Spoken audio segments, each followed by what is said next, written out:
Resident Evil 4 original dirilis pada tahun 2005. Udah 20 tahun lebih, tapi game ini masih nggak jadi dead game.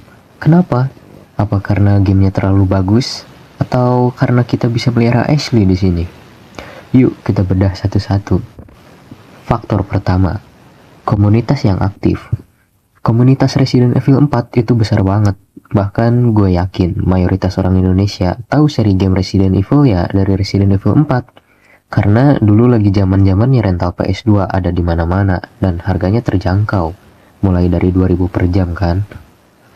Komunitas RE4 ini juga sangat solid, bisa kita buktikan masih banyak streamer speedrun RE4 atau bahkan cuma sekedar gameplay aja, dan itu masih banyak diminati.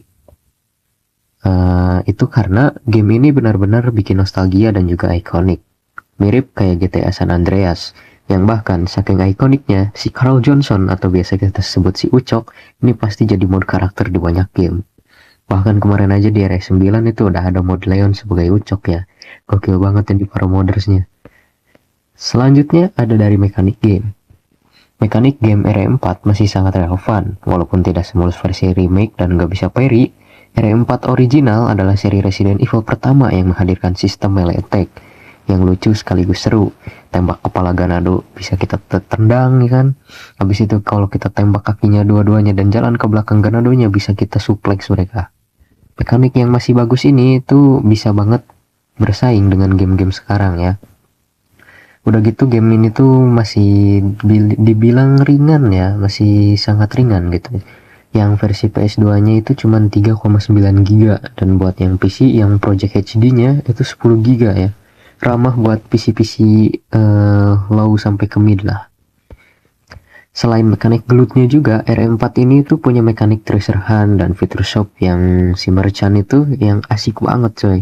Dengan suara khasnya, welcome. Nah, si merchant juga ini senjatanya tuh kan lengkap banget, variasi upgrade dan juga begitu upgrade kita udah mentok, nanti kan bakal ada beberapa senjata yang bisa unlock efek baru ya di tiap senjatanya, kayak striker kalau udah mentok pelurunya jadi 100, magazinenya kalau misal TMP udah mentok pelurunya begitu ditekan makin sakit damage-nya ya kan.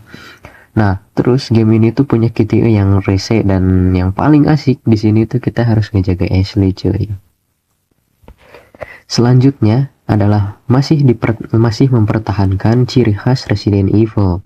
Walaupun kelihatan action banget, Resident Evil 4 itu masih mempertahankan aspek bawaannya dari Resident Evil, yaitu horror dan puzzle.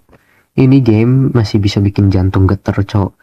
Momen dikepung Ganados, atmosfer desa yang suram dan sunyi, kadang suka kaget sendiri, tiba-tiba ada suara Aniesta ya, out of nowhere itu Ganado muncul terus cekik lu. Apalagi kalau kalian ingat kalau pas pertama kali main Resident Evil 4 terus lawan Verdugo, seremnya kayak apa ya kan. Dulu pas pertama main RE4 begitu lawan Verdugo itu tegang banget men. Udah tangan harus siap buat KTI ya kan, tiba-tiba nyerang tuh dari bawah harus siap-siap KTI, dikejar-kejar pula ya kan, mana begitu balik ke tempat yang itu liftnya nggak jalan, dan kalau mau nyerang Verdugonya harus dibukuin dulu ya. Ini mekanik yang asli nyebelin sekaligus merinding. Nah untuk poin selanjutnya adalah MC-nya. Yes, si poni lempar ini ya, Memang Leon, dia emang penglaris buat Capcom ya. Apalagi di RE4 ini dia ini jadi ikonik parah ya, mulai dari roundhouse kick, suplex, dan juga jokes nyeleneh dan sarkasnya itu udah melekat banget sama Leon. Story dari game ini juga bagus ya. Kita akhirnya bisa lihat Leon yang udah tumbuh sejauh apa dari insiden Raccoon City, dan akhirnya di game ini gue bisa lihat scene Ada dicekik sama Leon.